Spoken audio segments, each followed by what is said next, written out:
Welcome to all the media joining us from far and wide for the launch of the 2024 European State of the Climate Report. My name is Claire Doole and I'm moderating the briefing. As you can see on the programme, we've some very high-level speakers. So a big welcome to Florence Rabier, Director General of the European Centre for Medium-Range Weather Forecasts, Celeste Saulo, Secretary General of the World Meteorological Organization, and Elisabeth Hamdouch, Deputy Head, Earth Observations at the European Commission. We'll be hearing later from the authors of the report, compiled jointly by the WMO and the Copernicus Climate Service. A few housekeeping points now, journalists, and thank you so much for connecting this afternoon. Please write your questions in the Zoom Q&A. Tell us your name and media outlet. And of course, if you have a specific question for a specific speaker, then let us know.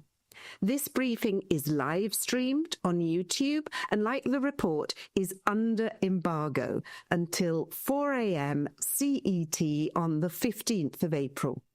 But with no further ado, I'd like to ask the Director General of the European Centre for Medium Weather Range Forecasts, Florence Rabier, to officially start this media briefing. Florence, the floor is yours. Thank you very much, Claire, and welcome all of you to this press conference. So I just wanted to briefly explain how we produced this report. It's under the leadership of the European Commission that ECMWF has been implementing the Copernicus Climate Change Service for more than 10 years now.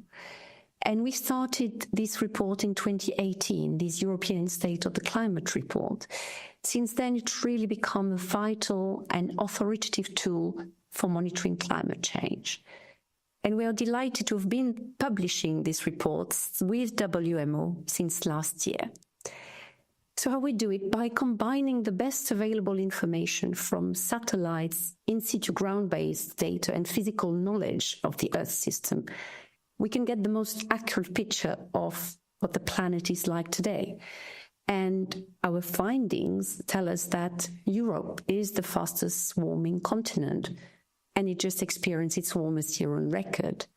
But climate indicators take a longer view, and when averaged over 5 years, actually the temperature over Europe is now reaching at least 2.4 degrees above pre-industrial times. It's also clear that the Arctic is one of the fastest growing regions on Earth. And to give you a specific example, which is in the report, last year the average summer temperature in Svalbard in Norway has reached a new record high at more than 2.5 degrees above average. So this is just to illustrate that climate change it's not just a global average temperature number. It really has impacts at the regional and local scale. And the heat obviously has an impact on us as human and on our health. And heat stress is depending on the temperature, but also other parameters such as wind and humidity. And what we see is that actually heat stress continues to increase across Europe. And there are plenty of other climate indicators that go well beyond average temperatures. And the scientific findings in this report tell us that almost a third of the European network of rivers have experienced the high flood threshold last year. But Samantha will take you through all these and much more details as part of her presentation.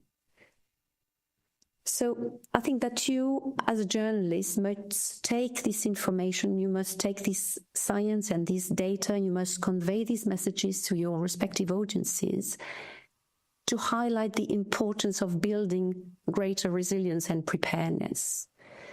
And with this, I will close by thanking all the scientists, the experts, the funding agencies that made this report possible. And thank you all of you in the audience for coming with us today. Thank you. Thank you, Florence, for those headlines from the report. And as you said, Samantha Burgess will be giving many more details later on. But I would now like to ask the Secretary General of the WMO, Celeste Saulo, to give her opening remarks. Celeste, over to you. Thank you very much, Claire.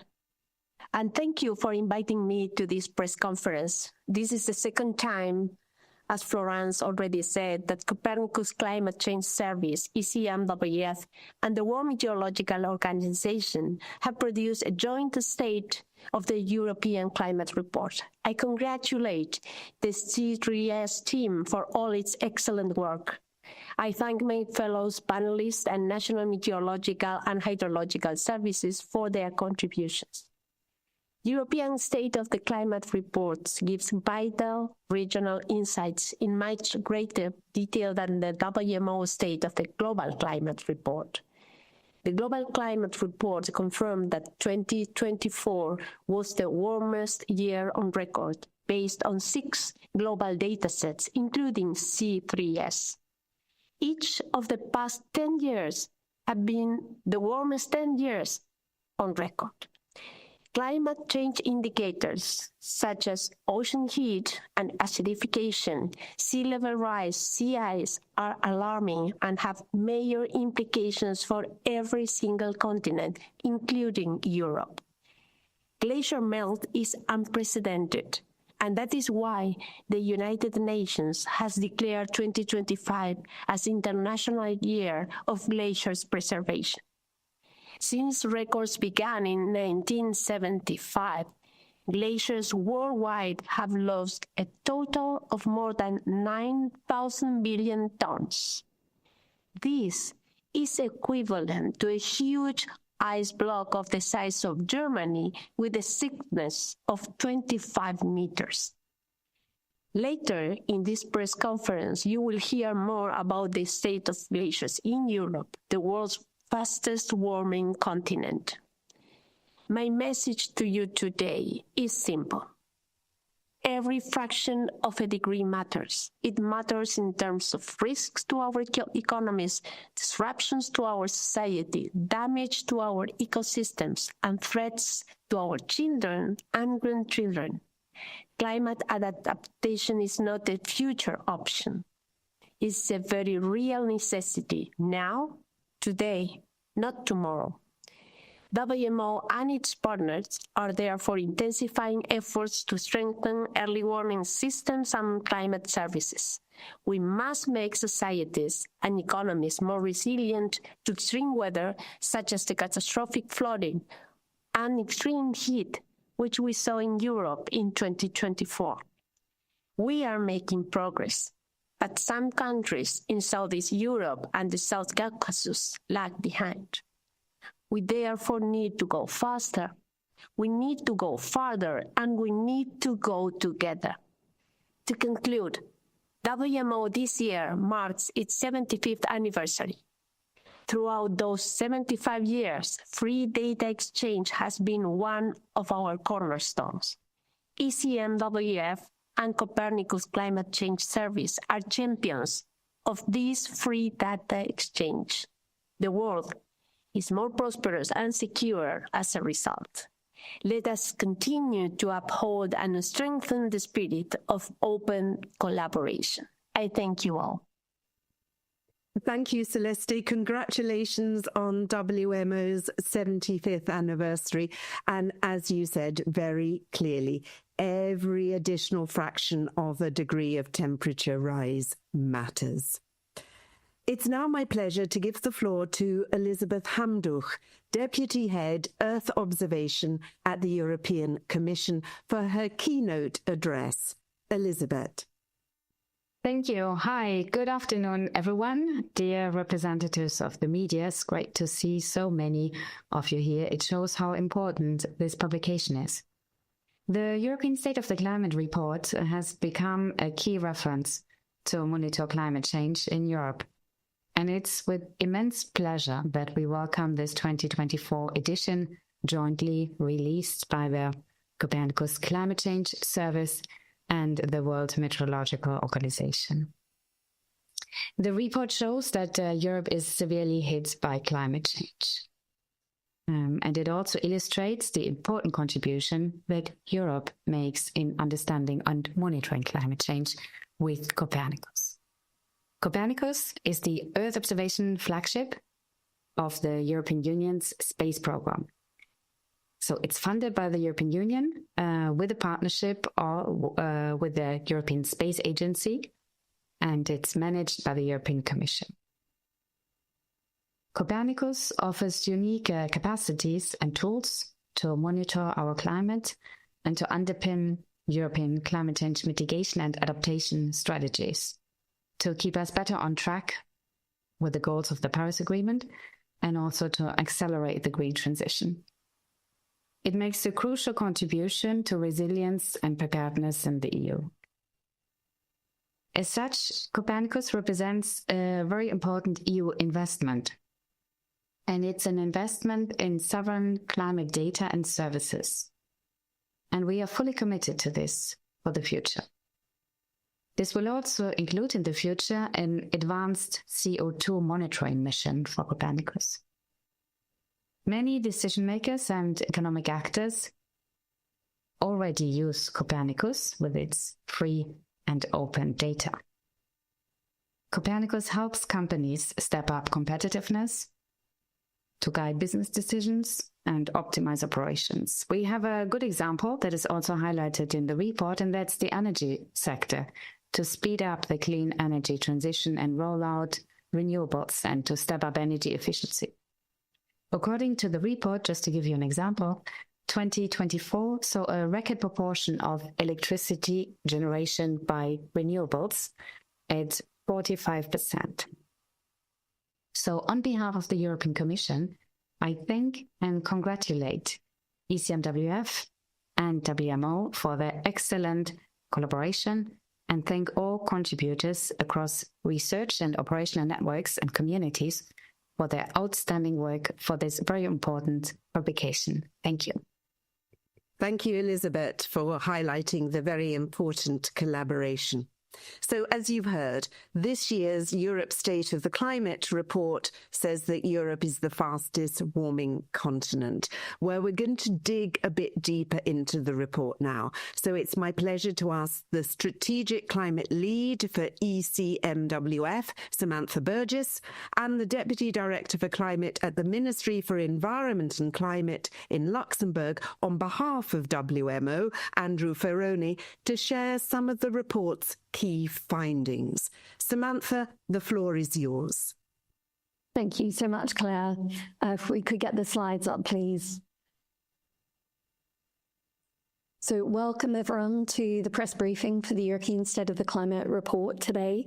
The cover art for the European State of the Climate report is an eye-catching data visualization designed to capture attention and offer a visual representation of climate conditions in Europe at a glance. The temperature anomaly data for Europe, when plotted, resembles a mountainscape. Using ERA5 data, the visualization shows the annual temperature anomaly for European land relative to the pre-industrial level over the last 5 decades. Sequential shades of orange were chosen to visually identify each decade, with more vibrant shades indicating warmer average temperatures in recent years. The largest annual anomaly per decade is shown, resembling altitude markers. The sun and clouds at the top represent the distinct east-west contrast in climate conditions across Europe in 2024. The presentation today is just a snapshot of the results and information in the report. This 8th edition of the European State of the Climate report and 2nd edition published jointly by C3S and the WMO provides a range of resources evolving from those provided in previous years and introducing new ones. Make sure to head to the online report to see the full report with interactive graphics, read the summary to understand key insights and stories told through a set of infographics, download a PDF of the report and explore the interactive key events map. Visit the graphics gallery, complete with over 130 charts and graphics, and easy access to download the higher resolution images and the data underpinning the charts. The European State of the Climate Report 2024 is a result of a collaborative effort of around 100 scientists from across Europe and the world, analysing over 40 different data sets to tell the story of Europe's climate in 2024. Thank you so much to the teams at ECMWF, C3S, WMO and beyond, the contributors to the report across Europe and around the world, the dataset providers, and to the national meteorological and hydrological services across Europe for their input into the data and review of the report. This chart will be familiar to many of you. It shows the temperature anomalies for Europe since 1990 in 6 different data sets, highlighting that 2024 was the warmest year on record for Europe. As we know, 2024 was also the warmest year on record globally, and the first year with a global average temperature exceeding 1.5 degrees above the pre-industrial level. And the last 10 years, as has already been mentioned, are the warmest 10 years on record. It's important to note at this point that although we've had 1 year above 1.5 degrees, we have not yet broken the Paris Agreement. The Paris Agreement talks about the long-term average for up to 20 years above 1.5 degrees, and the latest 5-year average temperature is still at 1.3 degrees Celsius above pre-industrial. In addition to global temperatures, ocean temperatures were exceptionally high, sea levels continue to rise, ice sheets and glaciers continue to melt, all as atmospheric concentrations of greenhouse gases continued to increase, reaching record levels again in 2024.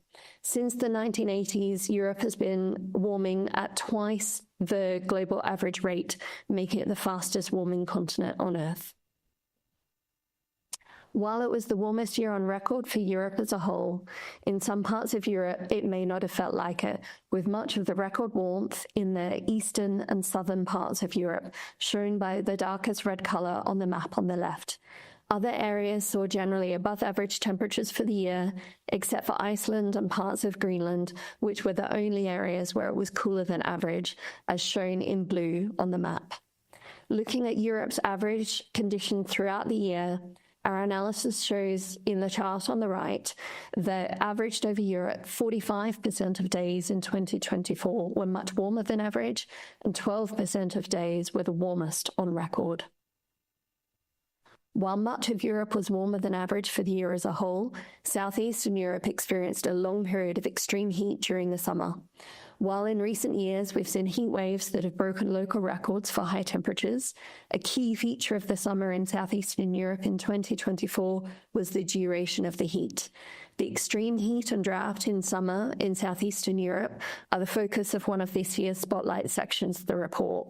We found that southeastern Europe experienced 6 heat waves between June and the 5th of September, including the region's longest and second most severe heat wave on record, at 13 days long and affecting 55% of the region.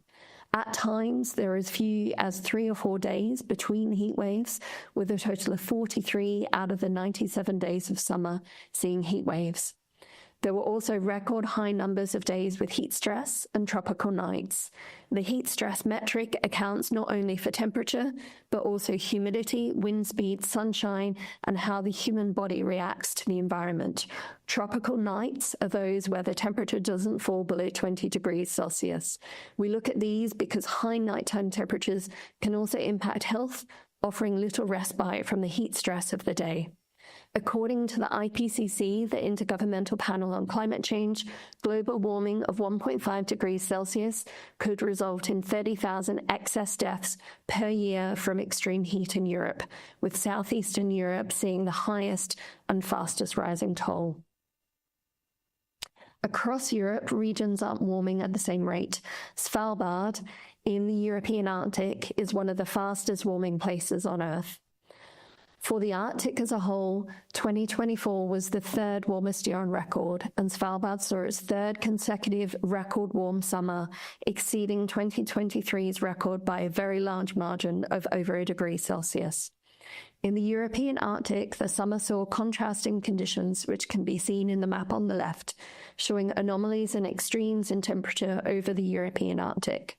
Whilst in contrast, the much above average and often record high temperatures in the Eastern European Arctic also likely contributed to the glaciers in Svalbard and Scandinavia seeing record high rates of mass loss in 2024, and the largest glacier mass loss of any region globally in 2024. The map on the right-hand side shows glacier mass change in 2024 for the glacier regions across Europe. While in 2024, Svalbard and Scandinavia saw record-breaking rates of ice loss, Central Europe is one of the regions of the world where glaciers are shrinking the fastest. This animation, which also has a static infographic version available from the press resources page, shows some examples of how glaciers in the Alps have changed over 50 years, with the grey shading showing the extent of the glaciers in around the early 1970s and the white showing what was left 50 years later in around 2015 and 2016, while the orange numbers show the percentage change for each glacier. And I'd like to draw your attention to the two glaciers on the leftmost side, which respectively have lost 93% and 83% of the mass of those glaciers already close to 10 years ago. Over the last 10 years, glaciers in the Alps have continued to lose mass, and for Central Europe, every year since 2015-16 has seen an overall mass loss. This was also the case in 2024, which saw exceptional ice thickness loss, although not as extreme as a record-breaking loss the 2 years prior in 2022 and 2023. It was not only air temperatures that reached record highs in 2024, but also sea and lake temperatures across Europe. For sea surface temperature, the annual average for the European region and also for the Mediterranean Sea were both the warmest on record.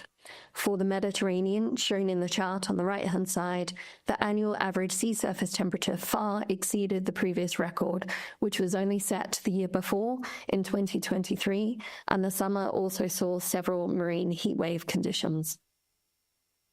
Record warm temperatures weren't the whole picture for the year across Europe, and a key part of the story of 2024's climate was the contrasting conditions between Eastern and Western Europe. This slide shows a mosaic of climate variables in which these contrasting conditions were seen: temperature, precipitation, soil moisture, river flow, sunshine, cloud cover, and then as a result, the climate-driven potential for power generation using solar photovoltaics. You can see that these contrasting conditions led to drier, sunnier, and warmer conditions in Eastern Europe averaged over the year. And in Western Europe, it was still warmer than average, but cloudier and wetter. For precipitation, it was one of Europe's 10 wettest years in the analysed period since 1950. This slide also highlights the strength of the Copernicus program in combining sources of information to create a complete picture, making best use of various types of monitoring data sources, including our satellite network. As seen on the last slide, in the European State of the Climate report, we also discussed the climate-driven potential for renewable power generation using C3S energy indicators. And in addition, with data from ENSO-E and Elexon, we also report on the proportion of actual electricity in Europe that was generated from renewable sources. That proportion has been increasing, and in 2024 reached a record high at 45% of Europe's electricity generated by renewable sources. This is despite the weather conditions being less than ideal for photovoltaic generation, and is due to the increase in generative capacity that came online in 2024. The contrasting conditions that were just mentioned were a big part of the story in Europe's climate last year. But it was also not the whole story. There was widespread flooding across Europe at various times.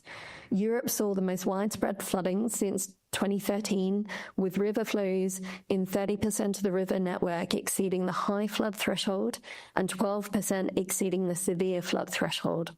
According to the IPCC, Europe is one of the regions with the largest projected increase in flood risk.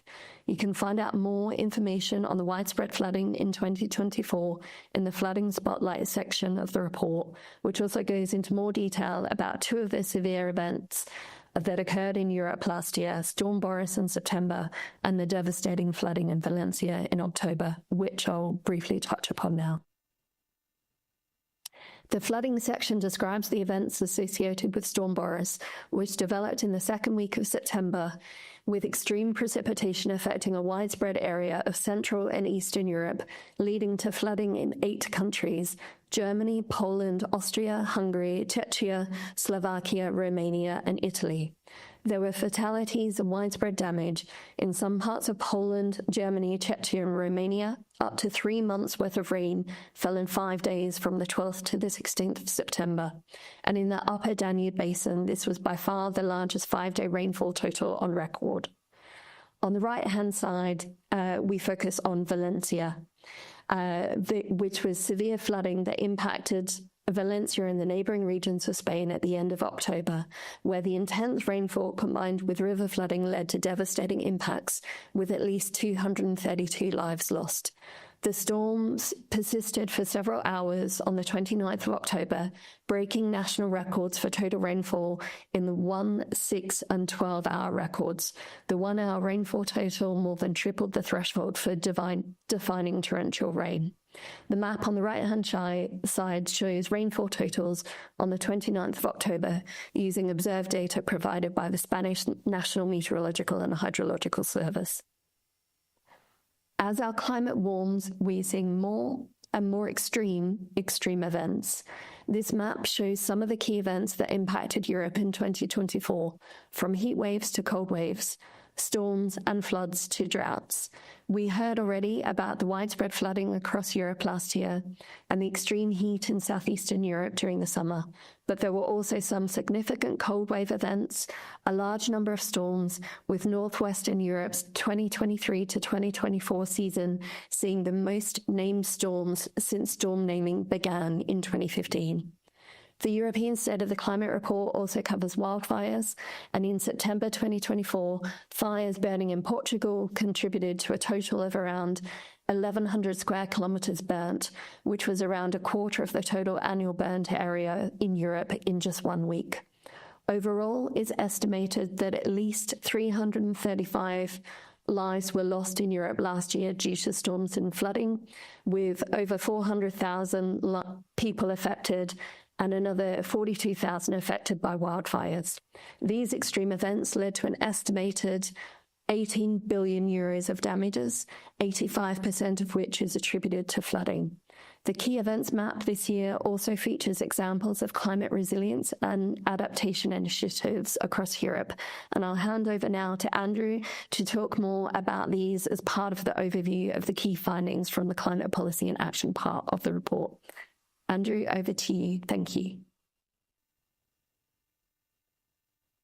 Thank you very much, Sam, and good afternoon from my side too. Indeed, we are now moving over to the policy and climate action part, and this year we decided to concentrate on the resilience of the built environment to climate extremes, because more and more bigger population of Europe is indeed living in cities, and so this will become a more and more important topic. Extreme weather events already present increasing risks to Europe's built environment and infrastructure, and the damage to the built environment from extreme weather is projected to increase up to tenfold at the end of the century due to climate change alone. But there are other factors such as aging structure, increasing demand that add to these risks. The European Climate Risk Assessment identified several risks and severity and urgency to act for a range of risks across Europe. And it shows that 34 of the 36 major cities, major climate risks across 5 clusters are indeed already identified, and these cover ecosystem, health, infrastructure, food and economy and finance. And this could indeed reach critical or catastrophic levels under the high warming scenarios. On the table on the screen, you see some of the climate risks for the infrastructure cluster, which we will focus on this section of the European State of the Climate Report. And the risk to the infrastructure the report covers also includes flooding, energy disruption to transport, and many others, but we concentrate on the major ones today. One of the major risks is indeed the flooding, and it was identified as the one having the most urgent action is needed. As we heard earlier from the IPCC report, it highlights that Europe is one of the regions with the highest projection increase in flood risks. And here we see that urgent action is indeed needed, as the risk severity is projected to reach critical or catastrophic levels by the mid or late 10th century. Critical risk severity is defined here as large and frequent damage to a large extent and high pervasiveness with long-term disturbance of system functionality and cascading effects beyond system boundaries. Catastrophic is defined as very large and frequent damage to extent to pervasiveness and irreversible loss of system functionality. Urban areas are particularly vulnerable to flooding due to increased surface runoff during storms and heavy precipitation, and we heard examples before. And between 2011 and 2021, an estimated of 27% of urban areas saw significant rise in population living within existing floodplains. So what are cities doing already now? They play indeed an essential role in adaptation measures, which must consider local conditions and vulnerabilities. Cities across Europe vary in contexts such as geography, capacity, experience of past events, and readiness to adapt. But almost all are already taking some form of action. In 2022, around 90,000 adaptation actions were reported addressing adaptation needs in the water, buildings, environment, land, agriculture, and health sectors. In Europe, reported adaptation measures show that physical and technological measures were the most common actions, followed by nature-based solutions, governance, knowledge-based action, and the least reported were economic measures. Physical and technological measures include things like water recycling, separation of rain and grey water, climate-resilient building design, risk mapping, and early warning system. And here, of course, the WMO is taking a big step with the early warning for all initiative. Due to the magnitude of current and predicted future climate impacts, it is, however, important to combine these approaches. In fact, in 91% of all cities, the local climate action plan across Europe include nature-based solutions and their adaptation measures. On this slide, we see now some example of what cities are doing across Europe and to become more resilient to extreme events.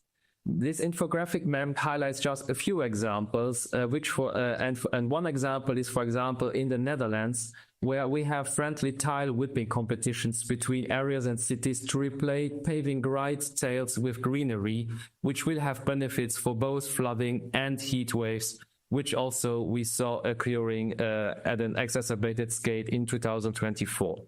Another example is Paris and Kiev, where changes to parks and green areas are noted to address heat waves impacts, while in Milan, for example, forestation and climate shelters are helping with both heat waves and air pollution. On flooding, Bratislava are creating water reservoirs, wastewater gardens, and green roofs, and in Glasgow, early warning systems are being implemented with community-led resilience initiative underway alongside flood resilience infrastructure. These are just a few examples that are highlighted here of this adaptation initiative, and you can find the map in the European State of the Climate report, where we have an interactive key maps with all these initiatives which have been highlighted, and you see the pink dots on this map that indeed show them. Then, of course, it is important to support the facilitating local adaptation to climate change. And this is increasingly acknowledged in policies on both national and European level, and cities play a key role in their implementation. Adaptation planning is becoming more widespread, with a number of member countries with a national adaptation strategy all planned, and this has increased from 28 in 2018 to 32 in 2023.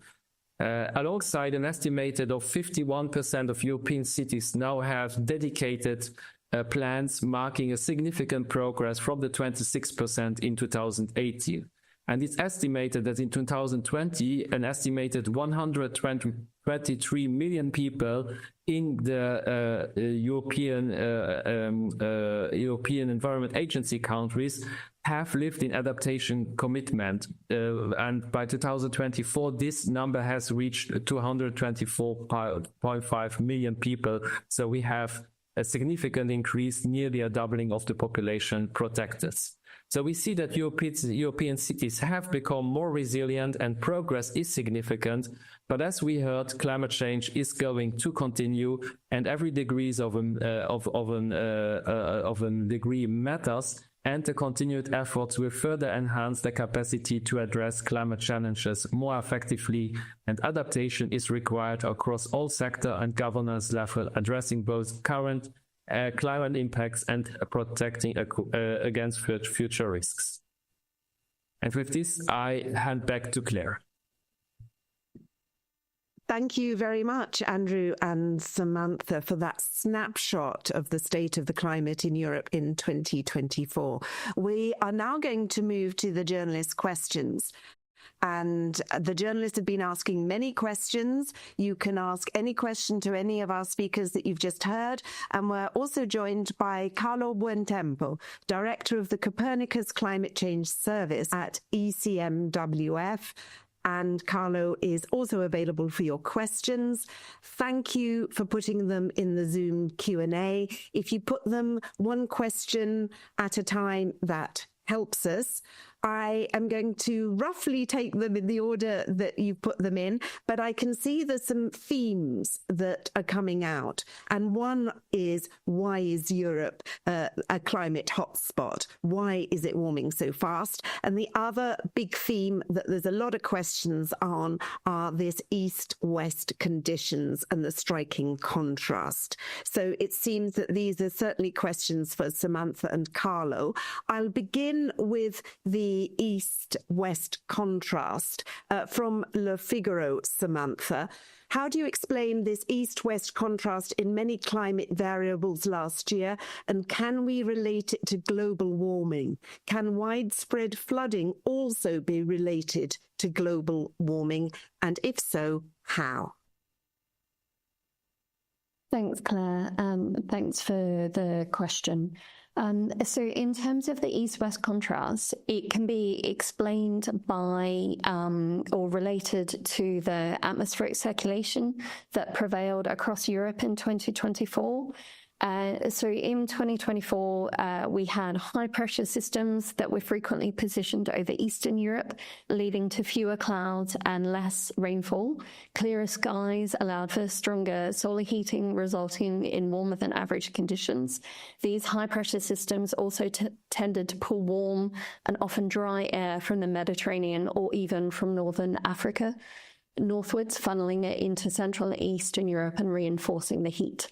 In contrast, in Western Europe, it was often under the influence of low-pressure systems, which frequently bore Atlantic storms and frontal systems. This resulted in wet, cloudy, and relatively cool conditions, occasionally bringing in cool, moist air from high latitudes. When asking about whether we can relate the contrast observed in 2024 to climate change in general, the answer is not really. So contrasts across Europe happen very, very frequently. And sometimes when we monitor the climate, we look not only on the annual average, but we also look at anomalies at a monthly level as well to really understand the spectrum of diversity of weather conditions across the year. And 2024 was unusual in seeing this east-west contrast. We have seen contrasts before, but normally there's more of a north-south divide than an east-west divide, with southern Europe being warmer and drier than average, and northern Europe being less warm and wetter than average. And we see this in the IPCC projections as well, that the Mediterranean region is likely to get warmer and drier, and northwestern Europe is likely to get wetter in a warmer world. When we look at the storm systems, we know due to a warmer atmosphere, those storms hold more rain, or the clouds hold more rain. So when it does rain, the rain falls more intensely. So we can say that for many of the storm events across 2024, the precipitation from those events was likely more severe due to a warmer atmosphere holding more moisture. Thank you. Thank you, Samantha. And more on the east-west difference. This is from Der Standard in Austria. Why is it so big when we compare sunshine duration? Is that a general trend going down in the west, going up in the east, or was that particular for 2024? Is that for me? Samantha, why not? Saulo will raise his hand if he feels that he needs to intervene. So again, great question.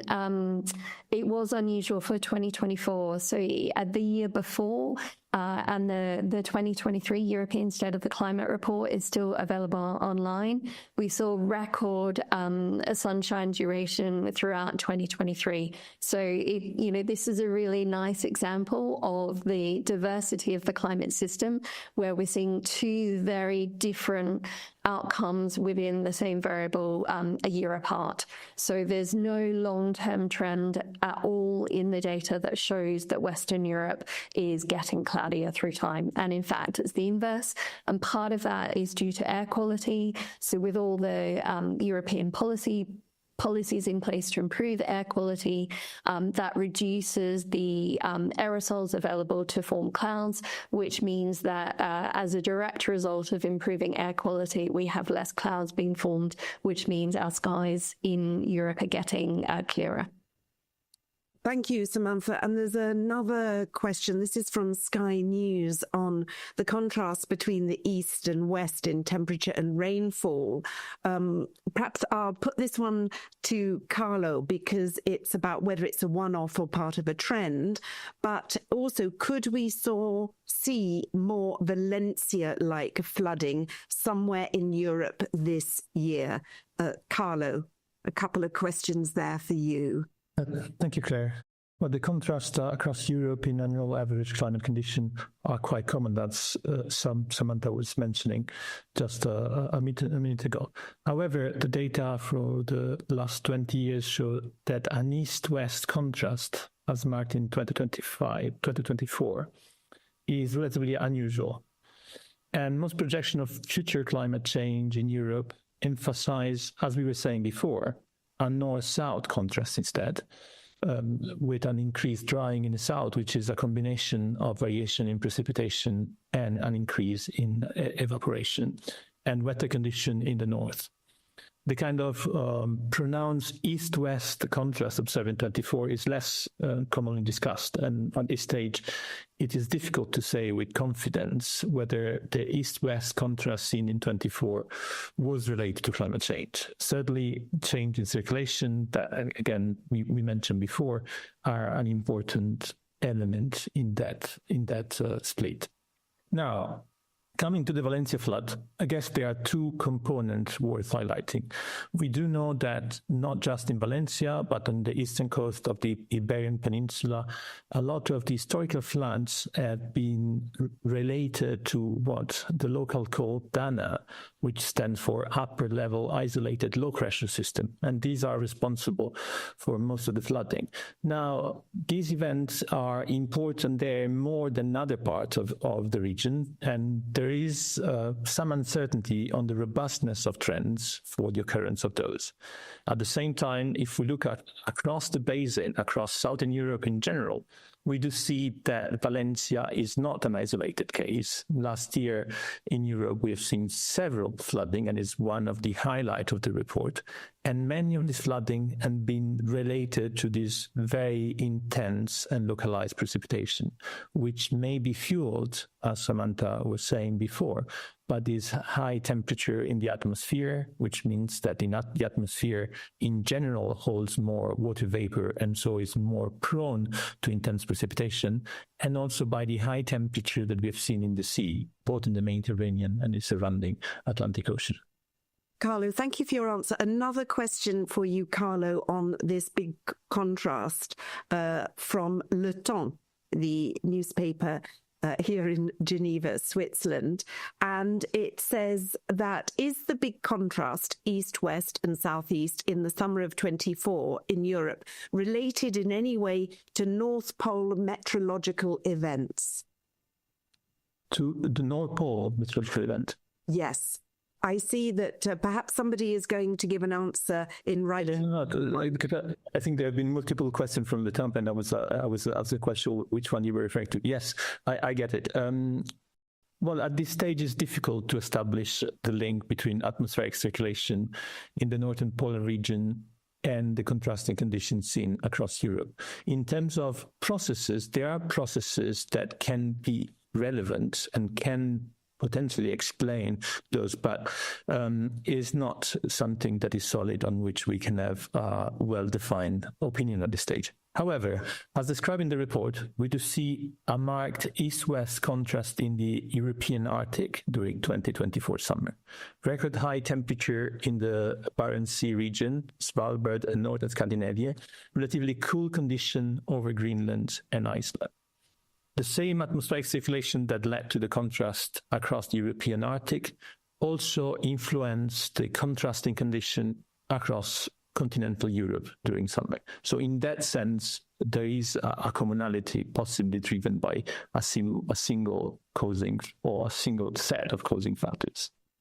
Thank you, Carlo. So there's a lot of questions about the striking difference in east-west conditions, and there may be more that come in, but we've also got a lot of questions about why is Europe a climate hot spot. So let me go to, perhaps I'll ping pong back to you, Samantha, and Carlo, if you want to add anything, please do.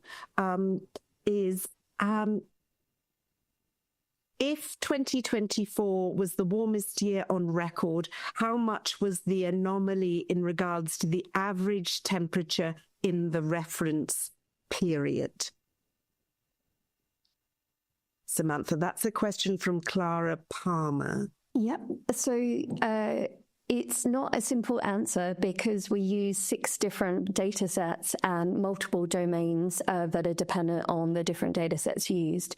So for the C3S domain that we regularly report on, 2024 was around 1.5 degrees Celsius above the latest 30-year reference period. So the reference period that we use in the report is 1991 to 2020, and this is about 0.3 degrees Celsius above the previous record year, which was back in 2020. When we go on to the other part of the question, which was talking more about why Europe is a climate change hotspot in the world, the answer is that it depends on how we define a climate change hotspot. So Europe as a whole is incredibly diverse geographically, climatologically, and socioeconomically. In some areas, warming is relatively moderate and adaptive capacity is relatively high. Therefore, not every region would fit the description of being defined as a global warming hotspot, where climate change impacts would be particularly strong or rapid and vulnerability is particularly high. But some regions do fit that criteria. And a good example of this is the Mediterranean region, which is widely recognized as a climate change hotspot with above average warming, a projected decrease in precipitation, rising drought risk, wildfires, and strong socio-economic and ecological vulnerabilities. Similarly, the Alpine region in Europe is also experiencing above average warming and sensitive changes in the cryosphere. We have many examples of this in the glacier section in our report.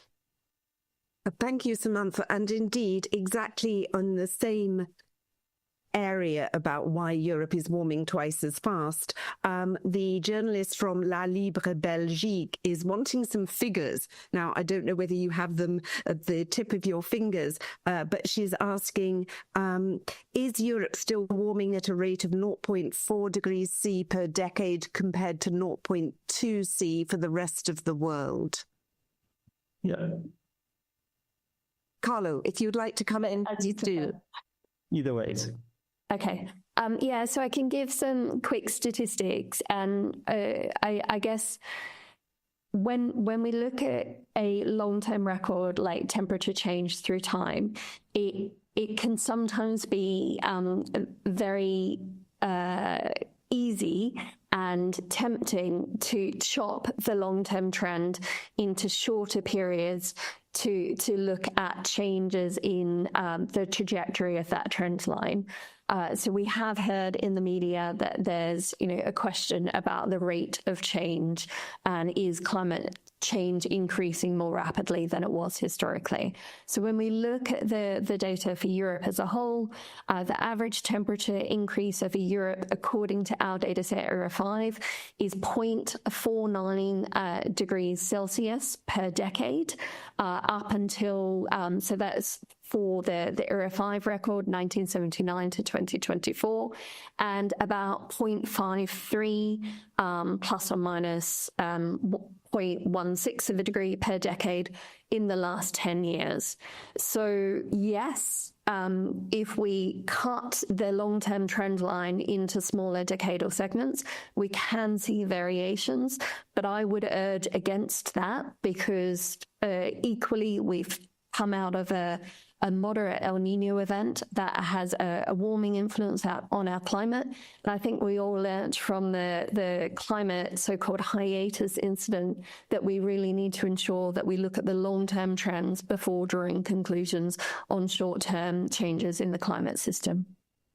Samantha, there's two related questions that I'll direct to you, but please catch the ball and throw it to Carlo if that is more appropriate. From Milan Vitek on this Europe's fastest warming continent. Is there any comparison available comparing Europe with other continents? And a follow-up question is, Europe warms twice as fast as the global average, but which continent/areas of the world warm slower or even cool down to even that out? Yeah, so in the report, we include a global map of trends in temperature over the last decade, and that provides an indication of the variability in the rate of warming around the globe. And there's more information on long-term trends available with our temperature climate indicator. If we go back to the global climate highlights, there we did look at 2024 being the warmest year on record, and how different continents around the world were warming in 2024. And the answer was that all continents except for Australasia had their warmest year on record last year. When we look at the global maps, we see, generally speaking, almost everywhere has more red, so warmer temperatures than we've seen in the past, with the exception of a spot in the middle of the North Atlantic, the southeast of Greenland, which is showing cooling. There are some continental regions, like India, is not warming as quickly as some other parts of the world. But generally speaking, except for this one cool spot in the North Atlantic, all land areas are warming, but they're warming at different rates.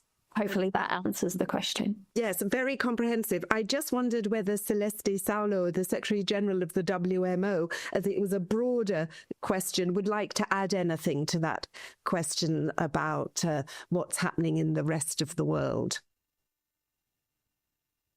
Thank you very much. I think that Samantha provided a very comprehensive answer. And in my opening remarks, I highlighted that certainly the world is warming in general, but Europe is the continent that is experienced this in the, I would say, stronger way.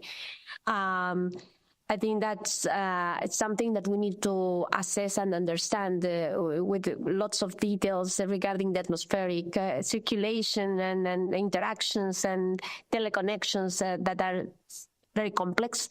But certainly, yes, at the global scale, we are concerned that in general, that figure that Samantha mentions indeed indicates that the whole world is warming, regardless of the rate, and we need to be concerned about that. Thank you for that question.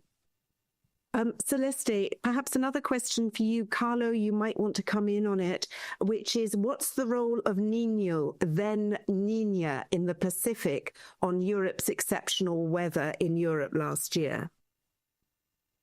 I can pass the floor to Carlo. Certainly, he's the expert on this. Thank you. Carlo, the floor is yours. The Niño-Niña relationship. Well, this is, as we know, the El Niño Southern Oscillation is the main mode of variability on the internal time scale. And we do know that El Niño plays a very important role in controlling the global mean temperature, but also in controlling local impacts.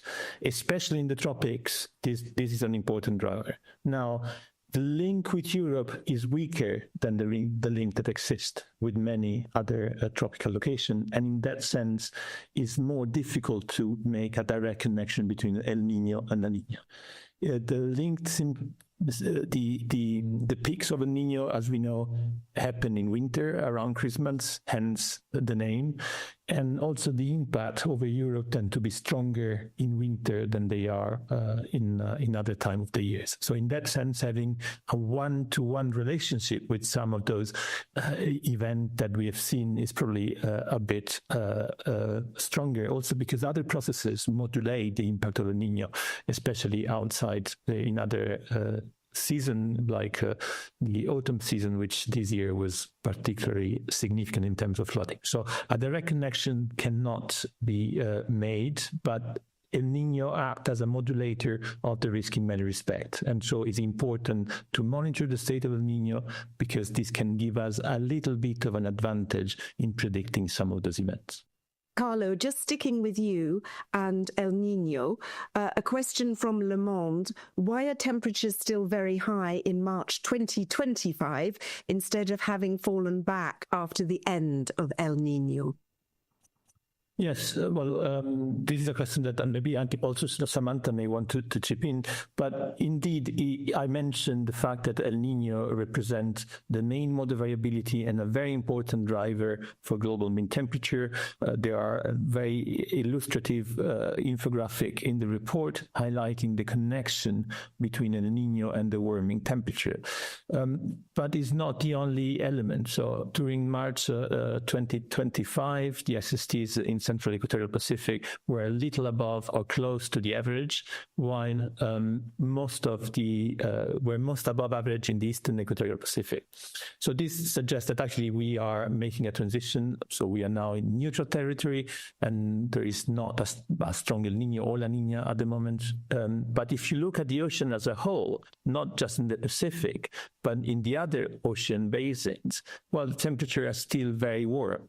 And actually looking at all the ice-free oceans, so 60 north to 60 south, this is at the moment as we speak, we are at the second warmest level for the ocean as a whole. So in that sense, it's true that El Niño plays an important role, but El Niño and the tropical Central Pacific is not the only player in this game, and the rest of the oceans are equally important. They keep playing a very important role in keeping the temperature high.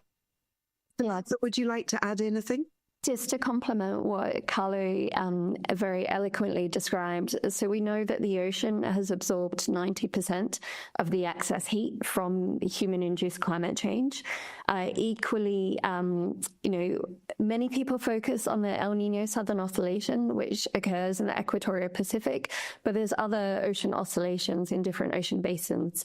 So when we look at the sea surface temperature across the world, and I'd encourage everyone to explore Climate Pulse, I'm sure one of my colleagues will put the web link in the chat. You can really see the anomalies in sea surface temperatures. And when we look at the global map, we see that there is the neutral signal, as Carlo described, in the equatorial Pacific. But if we look at the Indian Ocean and the Atlantic Oceans, we see that the ocean temperatures are much higher than normal and second highest level for the time of year, and only after last year.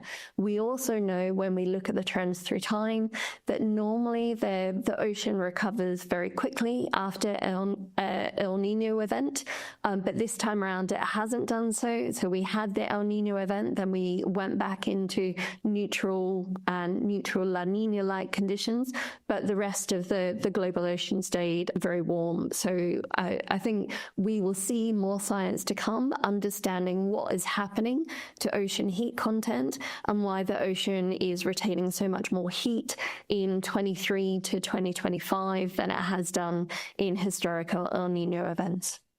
Well, thank you to our two experts there, Samantha and Carlo, on the El Nino La Nina phenomenon. Let me move to wildfires. And Florence, I'd like to direct this question to you from a journalist from Portugal. The wildfires are a recurrent event in Portugal in the summer. What are the priorities to tackle this? Better territorial planning? Better monitoring tools? Vast majority of the population live on coastal areas. The areas that typically burn the most are more abandoned. What are the priorities to mitigate wildfires on this? So, Florence, any thoughts from you? Sure. Thank you, Claire. About mitigation, I'm not going to tackle that, but obviously management of forests, etc., is an important part. But I would like to chip in about the better monitoring tools, which have been mentioned by these journalists.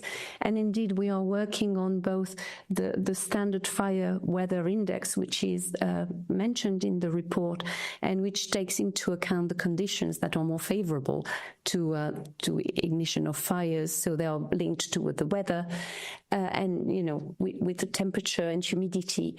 But we have a new development that we've made at ECMWF, which is called the probability of fire, which is new and which is linking this with artificial intelligence to actually the fuel, the flammability of the fuel. So we also use satellite data to actually know where the vegetation is there and also where it has the right conditions to actually be dry enough to be flammable.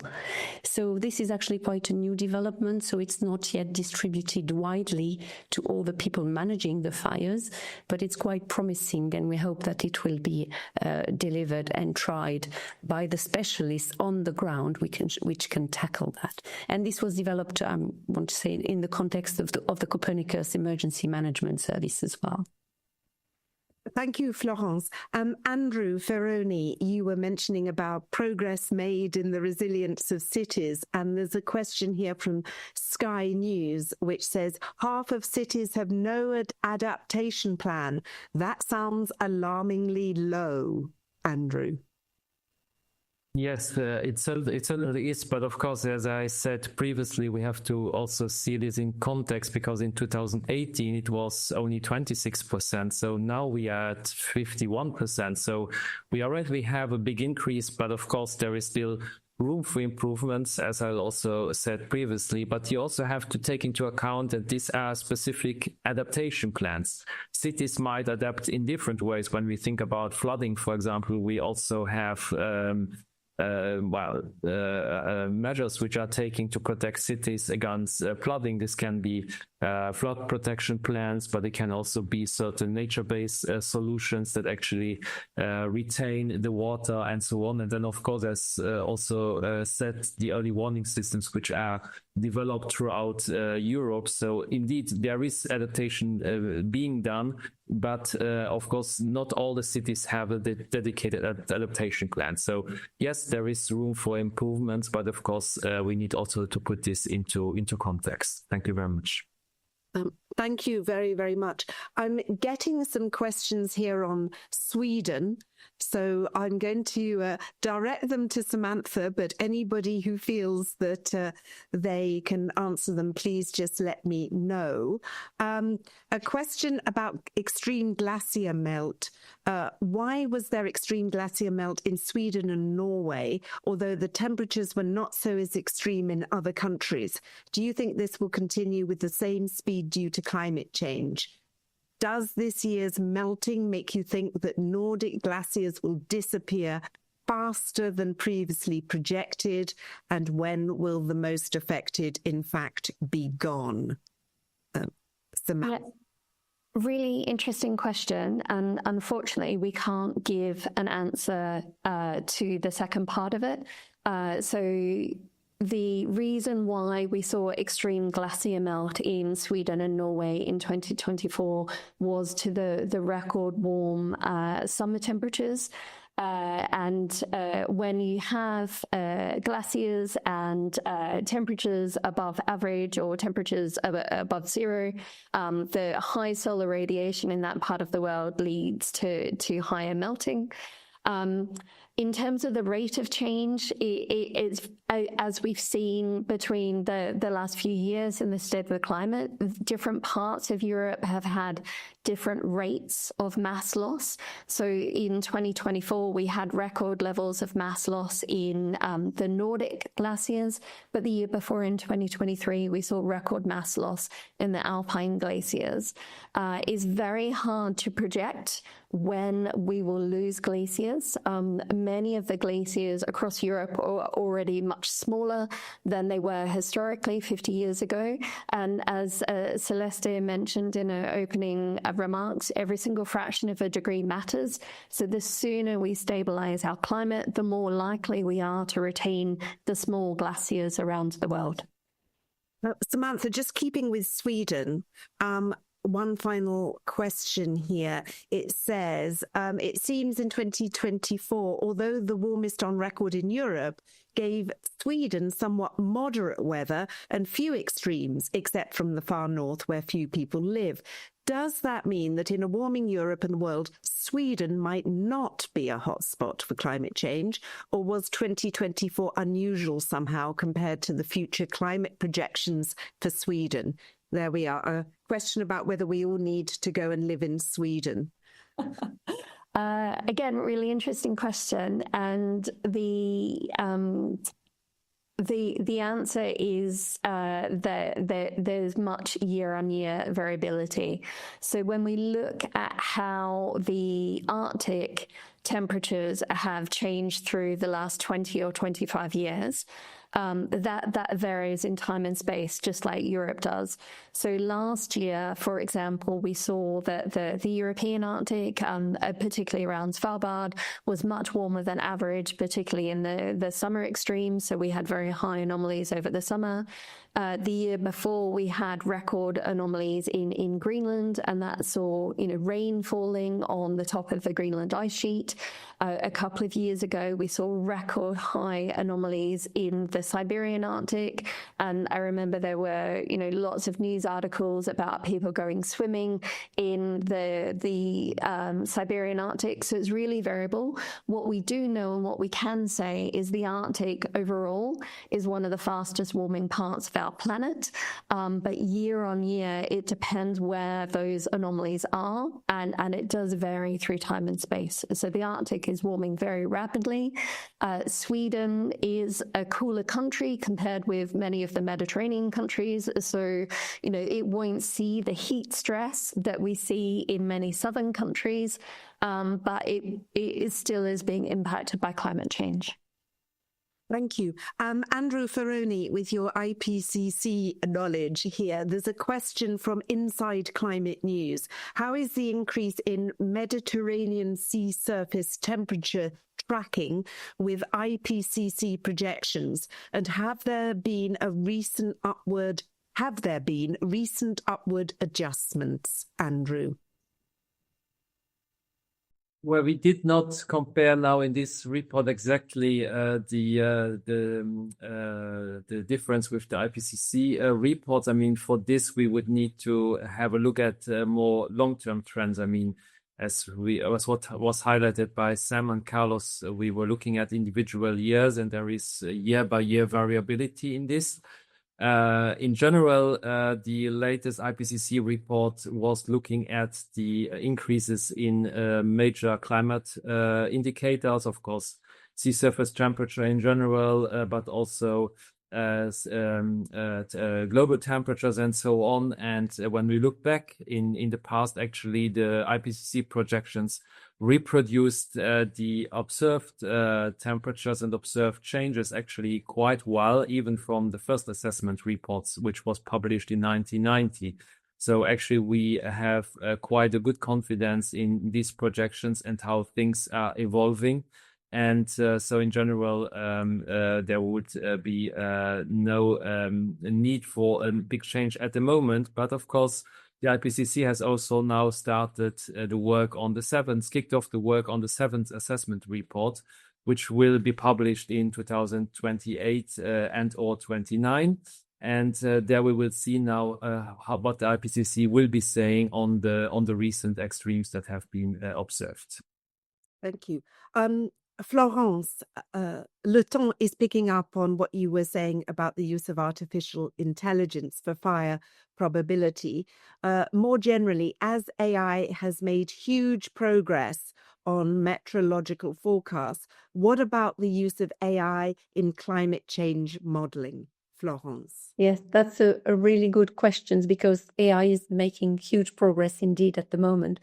So it has been making good progress, in particular in meteorology, in the shorter time ranges, time scales in the next few days.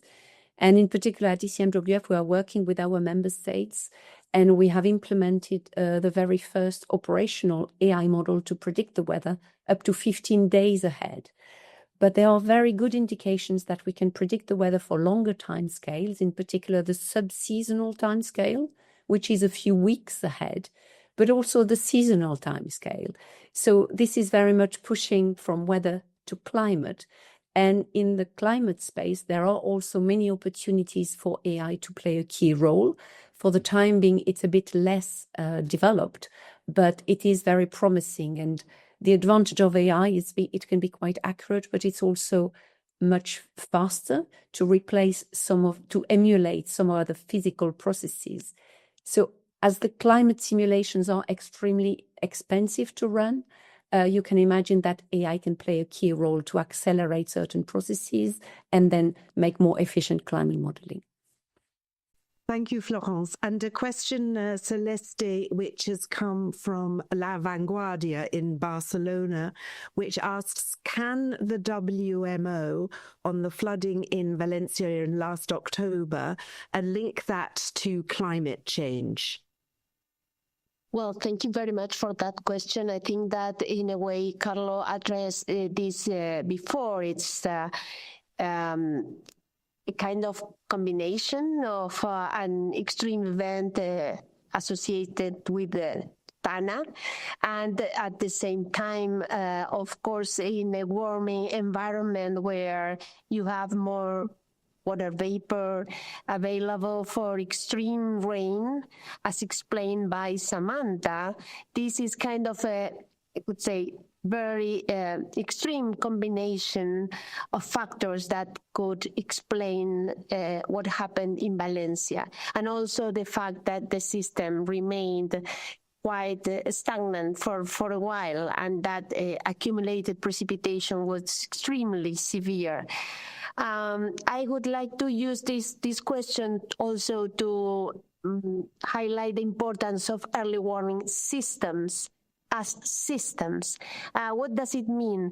It means that it's not only about a good monitoring system and forecasting system where we are putting all of our efforts, but it's also about risk understanding and communication and response and preparedness. So those are the 4 pillars that we are trying to really move forward in terms of how countries can be better prepared to face these extreme events that are affecting all over the world, and need to increase the capabilities of countries in all these 4 pillars.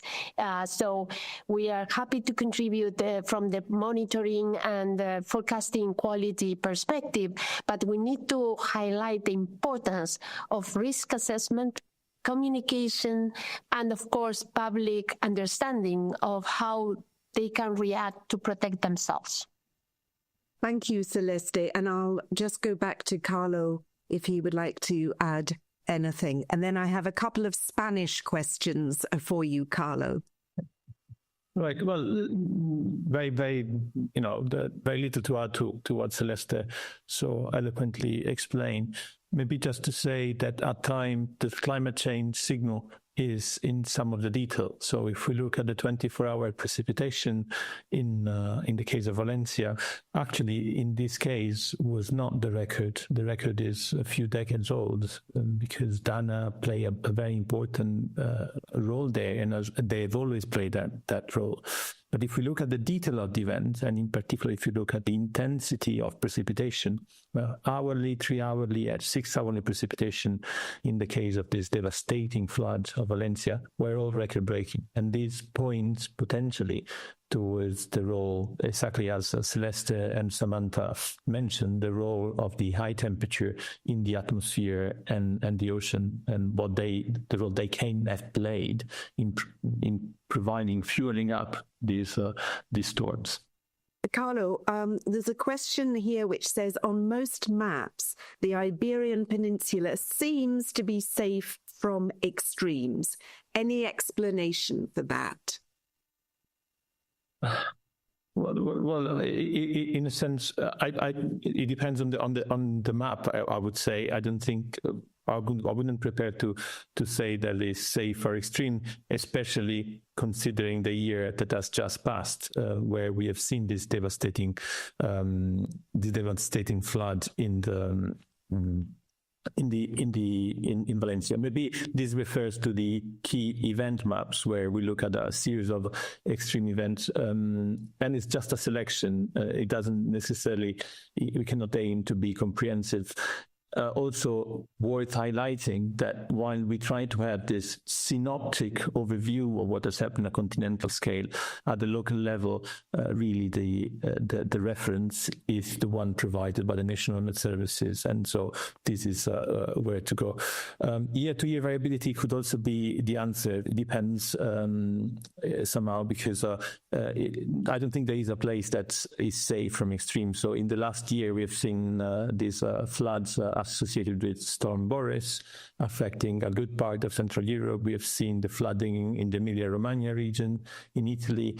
In recent years, we've seen floods devastating floods in Libya and in Greece. So I wouldn't necessarily say that one specific region in Europe is safe or extreme. But yes, in this selection, this may potentially give the impression. One question here, Florence, for you about whether defunding of the American NOAA, the atmospheric agency, has an impact on climate science or any weather services in Europe. Well, yes, certainly defunding NOAA, which is a crucial partner in the community, would have some influence in the science and the whole community. So at ECMWF and around the world, NOAA has collaborations with many institutions. We've been partners with them since our beginning 50 years ago, and they provide a huge contribution to the science of weather prediction and also the climate science. So I think we need all the forces, really all the strengths, all the vision and the scientists in the world to try to tackle what we are witnessing as society. So I certainly hope that funding cuts will not affect too much NOAA. Another aspect, so this is for the science part, I would like to mention as well the observations, because observations are absolutely fundamental to monitor what we're doing. And NOAA is providing a lot of observations. What we've seen since March is that there has been a drop in the number of observations delivered by NOAA due to funding cuts. So it's about 10% cut in the number of observations provided by the weather balloons, by the radiosondes, how they call them. And these are very important for weather prediction, because the weather for all the world, because the weather doesn't know any border. So actually to predict the weather anywhere, you have to know in a few days, you have to know what the weather is and what the conditions are now. It's important for climate monitoring. Any observation lost is a loss for climate monitoring, for calibration of satellite, for verification of forecasts. So in terms of both science and observations for weather and climate, I think it would indeed have an impact on the whole community. Thank you, Florence. Some questions that have come in on the same theme from a number of journalists, one of them the Tagesspiegel in Berlin. Samantha, could you characterize the relation between global mean temperature rise and warming in Europe? Where would Europe mean temperature end up if GMT rises by 2 degrees Celsius? Yeah, interesting question.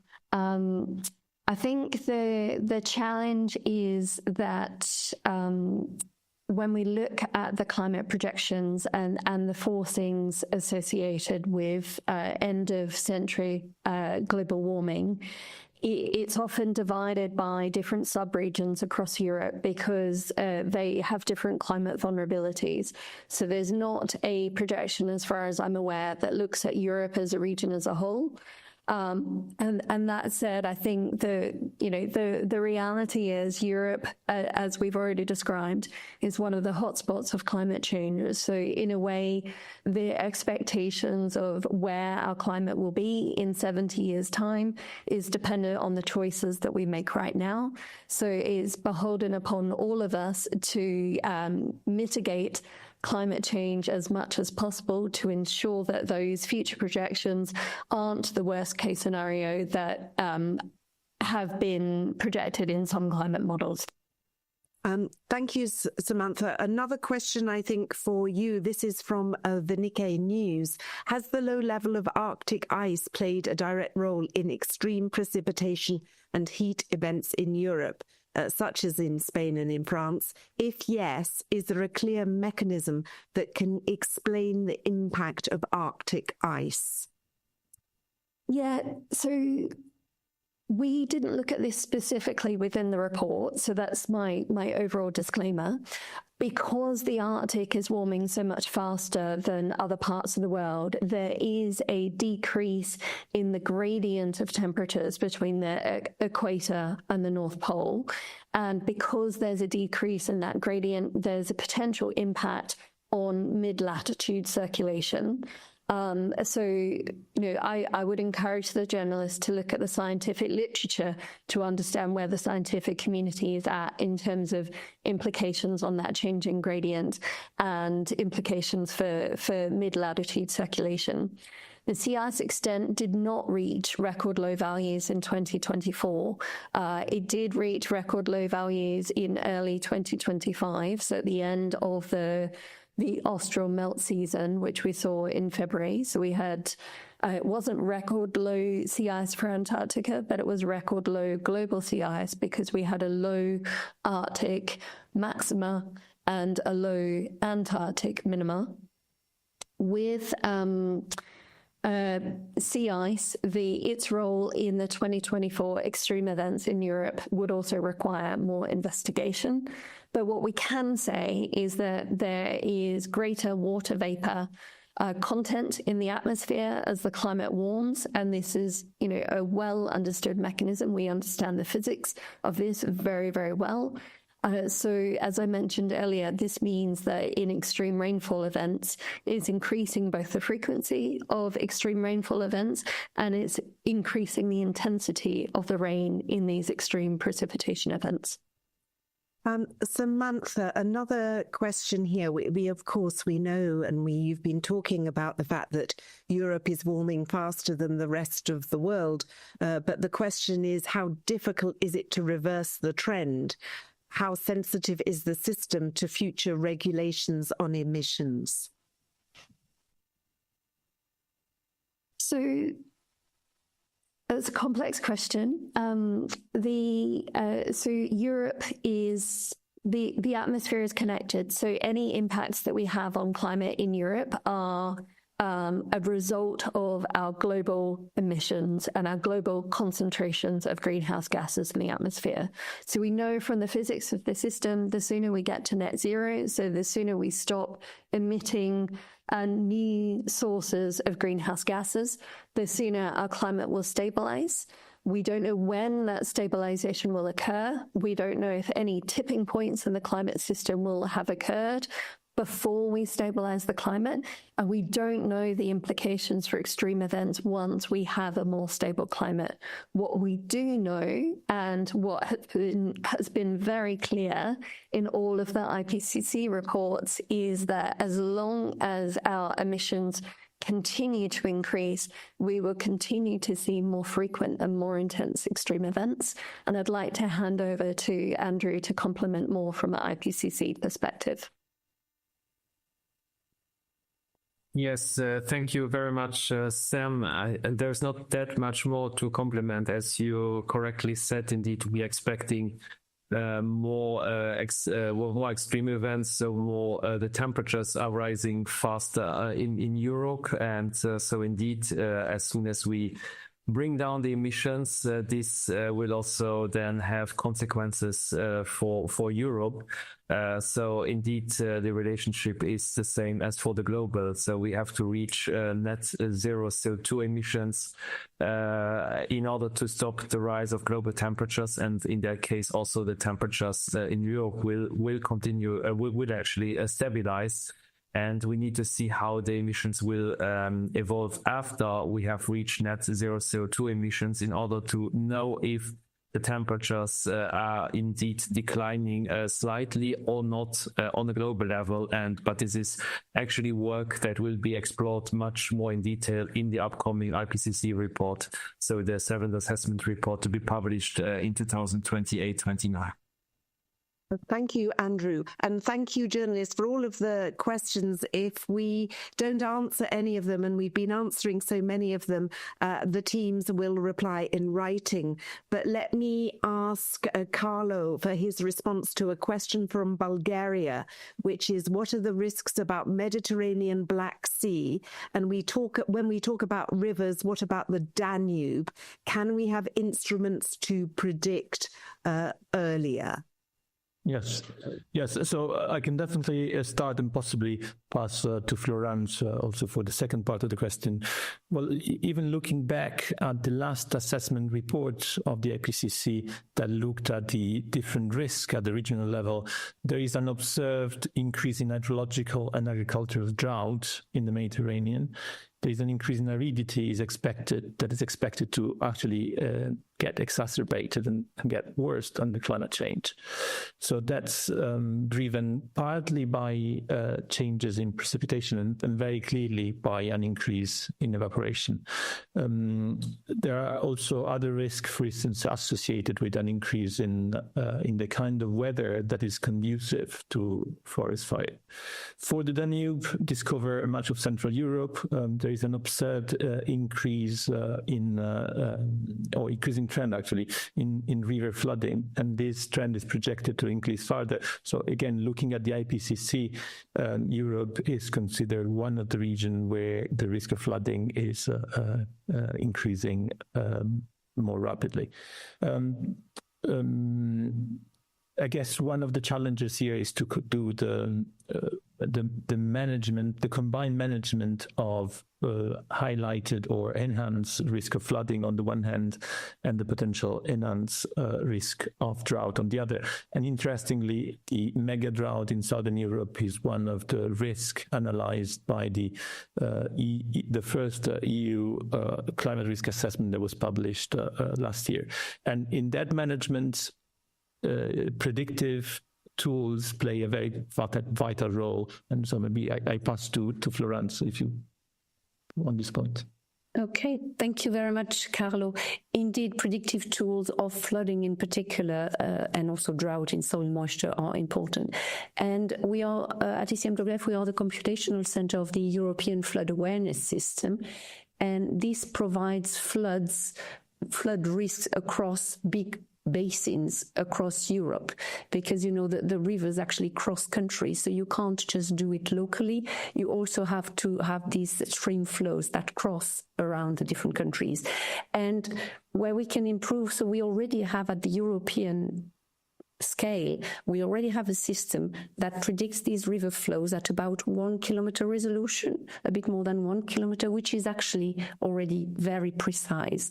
And the efforts we are making is going to longer time scales, so we can also go not just for a few days, but a few weeks and even the season. And there again, what we need to work on is the science behind it, but also the resolution, so going finer and finer. But these need some resources, and this is another area where probably artificial intelligence can play a key role in the future, together with always data to validate, to calibrate what we are doing. Data is absolutely important in all of our fields. Absolutely, and data exchange. I'm going to take one more question before we wrap up the press briefing. And Samantha, if you'd like to take this question from Iago Castro, how much will sea level rise by 2024 be due to glacial melting, and what is the risk to coastal populations? Yeah, thanks for the question. So an average of about 16 meters of ice thickness has been lost in glaciers, global glaciers, since global records began in 1976. And in this time, glaciers have contributed to more than 25 millimeters of global sea level rise, with 41% of this contribution during the last decade alone. In 2024, glaciers contributed 1.2 millimeters to sea level rise. At this time, we don't have any information on the specifics of glacial melting in coastal populations, but I would conclude with the statement that in addition to sea level rise, one of the biggest risks to coastal populations is also from storm surges. So it's the combination of higher sea levels and greater volatility that's possible from storms that really brings the risk to coastal communities. Thank you very, very much, Samantha. And thank you, journalists, for your great questions. Apologies if we couldn't get to all of them, but we have only limited time, but they will be answered by the Copernicus and WMO experts. And thank you to our experts for their very, very comprehensive answers. And you can, of course, find out more information on LinkedIn, Blue Sky, and Instagram channels.